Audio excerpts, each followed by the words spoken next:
Thank you, Dean. And Senator McCain, thank you.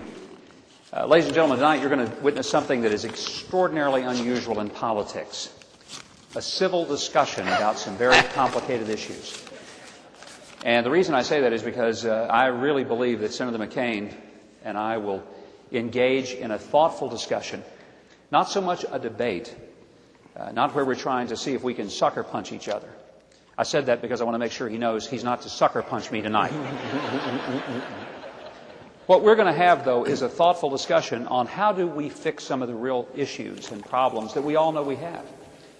And I want to extend my thanks to AARP, the American Association of Republican People, for having us here tonight. Eric just fainted. No, we know it's not really that, but I'm proud that we are both here tonight to be able to talk about the issues of financial stability as well as the health care issues that truly are front and center and the number one economic issue in America. It's an issue that's close to my heart personally. 5 years ago, my doctor set me down and gave me the diagnosis of being type 2 diabetic and told me that without a personal lifestyle change, I would be entering my last decade of life. He described that last decade. And quite frankly, after he finished describing it, I decided we needed a new exit strategy. So I came up with one. And it was to lose 110 pounds and to start doing something I really hadn't done as an adult, and that's exercise.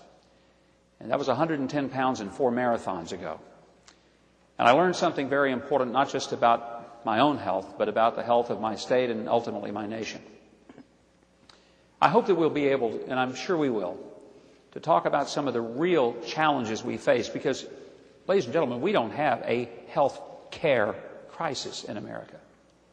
We have a health crisis. $2 trillion a year is what we spend in health care in this country. And almost 80% of it is spent on chronic disease. Chronic disease. 700,000 Americans every year die largely because of lifestyle-related illnesses that result in their death.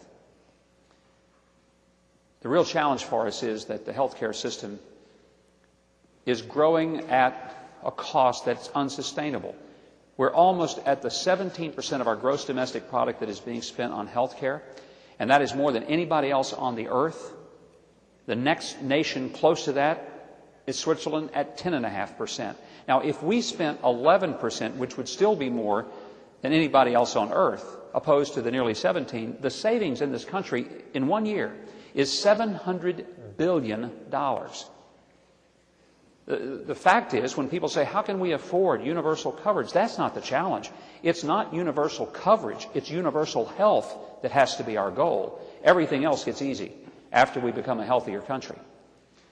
And so tonight, one of the things that I want to focus on is how do we change the culture from one of intervention at the catastrophic level, because most plans wait until people are seriously ill and then they intervene at the most expensive levels, rather than to put the focus and the money on the prevention side, which is a lot less expensive. Someone has said that America looks a whole lot like an NFL football game on a Sunday. 22 people down on the field in desperate need of rest. 70,000 people up in the stands in desperate need of exercise.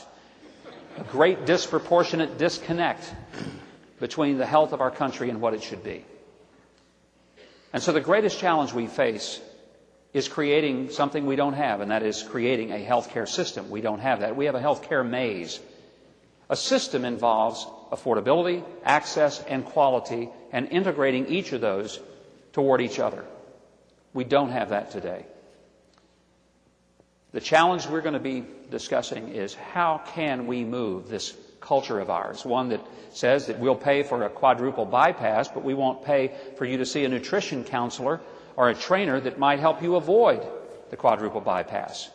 Your coverage will take care of a $30,000 foot amputation, but not a $150 visit to the podiatrist that might have saved your foot. Something is clearly wrong in the system. And so I really appreciate all of you for coming and giving us a chance to engage with you on the issues that touch every single American life. And by the way, when I mentioned the 17% GDP, just to put it in perspective, the entire military budget of the country, including the Iraq War, 3.8% of our GDP. What's really costing our budget is not so much that we can't afford to defend our country. What's costing us is that we can't afford to continue having a nation that is as sick as it is. Look forward to visiting with you. Thank you.